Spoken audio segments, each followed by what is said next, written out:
Hey guys, it's me Sylvia back with another video, and today I'm going to be showing you guys how to do this really cool melted levitating skull look. The last video I uploaded had some very last minute Halloween costume ideas that really didn't go this in depth, but I wanted to do something a little bit more serious for you guys and a little bit more challenging for me. I'm really happy with how it turned out. I think skull makeup is so badass, like it never goes out of style. And this levitating head, like decapitated head thing, come on, it's so cool. Obviously your head's not going to look like it's floating if you don't have a black backdrop. So if you're leaving the house for Halloween and it's not just for pictures, you can always wear a black hoodie. And Halloween, you're out in the night most of the time, so it'll look really cool in the darkness. I was really inspired by all the Halloween skull looks that I've been seeing lately, and I've definitely noticed that like dripping, melting stuff is like a theme. I got my inspiration for this look from many different places. I saw Desi Perkins do her melted skull look, which was so amazing. That girl is so talented. I'm literally like obsessed with her. But I will leave the links of the 3 girls that I was most inspired by to create this look. I kind of put all of the ideas together into one to make this right here. So go check them out. They're so talented, and maybe they'll inspire you to do something of your own as well. I hope you guys are liking the Halloween videos on my channel. Don't forget to subscribe if you haven't subscribed already. I drop a new video every single Sunday and a bonus video throughout the week, so subscribe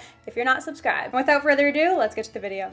So just to save a little bit of time, I've already started with one of my eyes fully done, and because I did my foundation already, I'm throwing on some translucent powder under my eye so it can catch all the fallout, and then putting on some primer. I'm using soft ochre from MAC all over my lid. This is going to help to make sure that the dark colors will not crease or move around, they'll stay in place.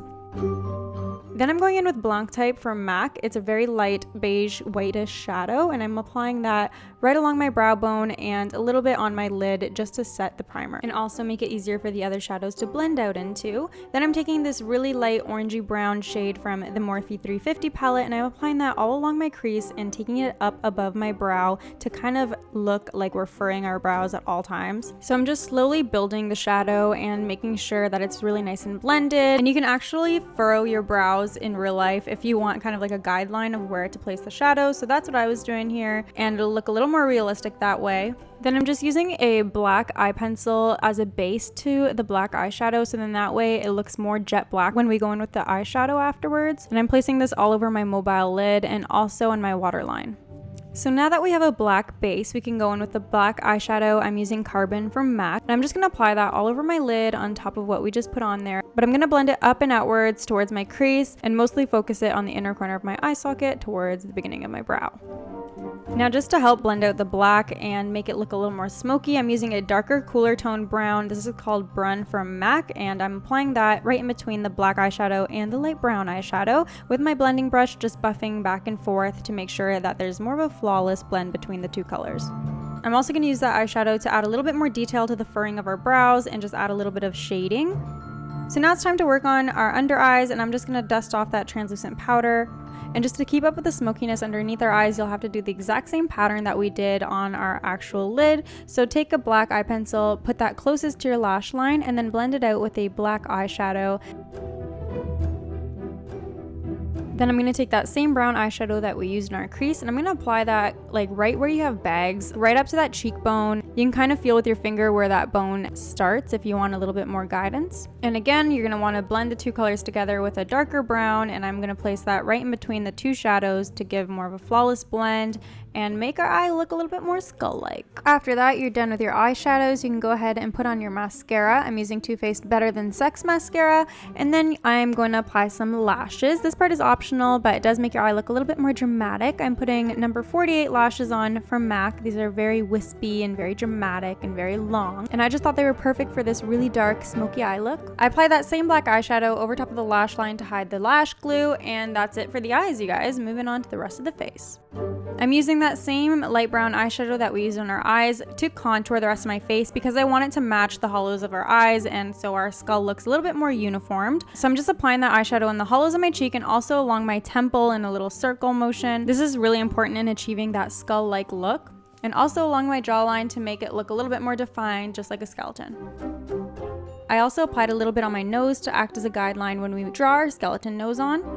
And because it's Halloween and this is a skull look, you need to make your contour even more intense. Go ahead and take a black eyeshadow and go over the spots that you just did your brown contour, and this is going to really intensify it and make it look a lot more like a skull.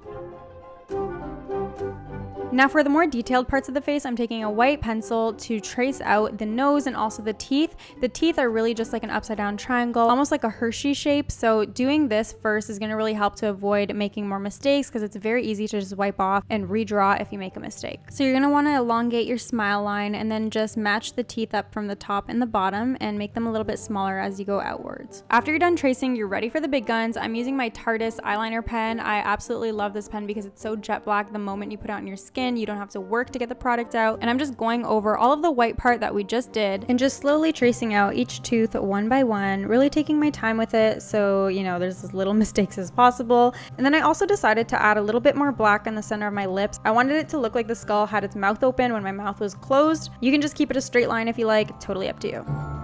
After that, you'll need to touch up the teeth again, so I went back in with that white pencil and I just filled in each tooth to make them look a little bit more white and give them a little bit more definition from the black that we went in with. After that, your teeth should be all done. If you do make a mistake, feel free to use like a foundation or concealer to clean it up. But I'm just moving on to my nose and I'm using the same eyeliner pen to fill in this nose shape. Kind of looks like Batman to me. I don't really know how to describe the shape, but you know, you get it. Just follow what I'm doing. And just to finish up the makeup on our face, I'm doing one last shadow just underneath the teeth here. This is gonna make your teeth look a little bit more pouty and just give some more definition to your chin. That's it for the face makeup. So now moving on to the neck, I'm just tracing out again with that white pencil what I want it to look like. So I'm gonna start out with just like the dripping skin look. And you really wanna take your time with this, kind of just eyeball it. I kept making mistakes, like I would rub it off and then try again, just whatever looked right to me.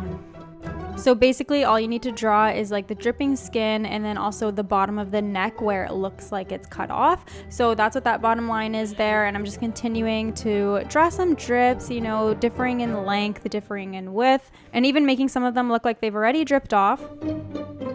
After you're done with the dripping skin and the base to your neck, I just decided to go in with the trachea. This is probably not, you know, really realistic of what a trachea looks like in real life. I'm no specialist in anatomy, but it's Halloween, so have fun with it, and I'm sure people will get that it's a trachea. And then I decided to draw like a little disc around the trachea just to make it look a little bit more 3D and like it's going into the neck. And after I was satisfied with how it looked, I decided to, just like the teeth, trace it with some black. And then after that, I was comfortable enough to go in with some body paint. So I just took black and filled in all of the hollow spaces where I wanted to look like my head was floating. And don't forget to put some black paint on like the sides of your neck and also on your traps. Then when you turn your head or your neck moves a little bit, your head will still look like it's not attached from the front. Then I switched over to some white face and body makeup and I decided to fill in the trachea and anything that was white.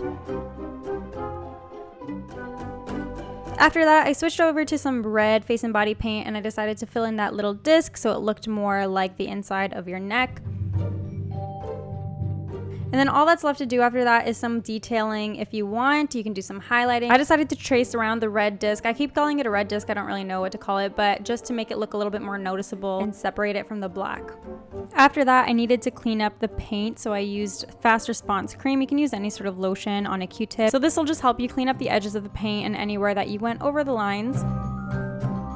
After it's all cleaned up, this is what it should look like, and this next part is completely optional, but I used some Nye Flesh Gel mixed with my foundation and just dripped it along my neck with a Q-tip, and this will give the look like your skin is melting off into where your neck is supposed to be. After trying to apply it a couple times, I realized it was really difficult to get the drips exactly where I wanted them to be, so I ended up just dripping it on my arm and then peeling it off my arm and placing it on my neck, putting it exactly where I wanted the drips to be. This part is completely optional, but I thought it added a little bit of gore factor. I really liked the way it ended up looking. I really wanted to use fake blood as well on the base of the neck, but I honestly forgot, so feel free to add that too. You can really have fun with it and make it your own. It's a fun illusion with makeup, and at the end of the day, it is Halloween, so it doesn't really matter what it ends up looking like. You'll still look badass. So that's the finished look, you guys. I really hope you enjoyed this tutorial. And if you do decide to recreate any aspect of this look, please do tag me in it on Instagram or Twitter or send me a snap. All my social handles are Sylvia Gani, so tag me on those because I want to see what you guys come up with. Don't forget to like this video if you did enjoy it, and have a happy Halloween, everybody. I will see you in my next video.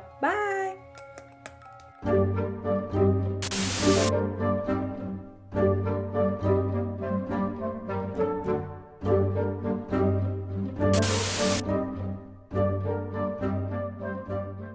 Hey, what's up guys? It's me, Sylvia, back with another video, and today's video is a lot of fun. It's another Halloween video.